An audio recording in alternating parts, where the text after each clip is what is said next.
Ayan, kumakain na si Cotton. Cotton na yung pinangalan ko sa kanya ngayon. Kasi may nagsuggest na Cotton ang ipangalan ko. Sabi ko, pwede rin. Salamat nga pala sa nagbigay at nagsuggest ng pangalang Cotton. Kasi puti nga naman. Magana na siyang kumain.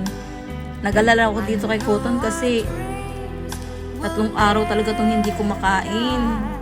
Ayaw niyang kumain, binilang ko siya ng gatas, ayaw niya. Pinapadede ko, ayaw niya. Pero, pinipilit ko siyang painumin ng gamot. Kasi nga sabi nung yung may pet shop doon na friend ko din, may ano daw to, may alagang, alam nyo na, worm. Kaya din-worm ko siya. Ayan. Thank you Lord. After 3 days, magana nang kumain si Cotton. Ayan pa yung tubig niya. Ang dami ko kasing binili sa kanya, ayaw niya pagkain pusa. Ito, Kitty Cat, tuna flavor. Inutos ko sa anak ko chicken flavor pero tuna yung binili. Bumukas na yung mata niya.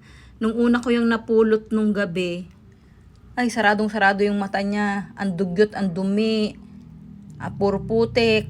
Tapos yung mata niya naka-close, nakasarado dahil nga sa excuse me sa kumakain na, puro muta.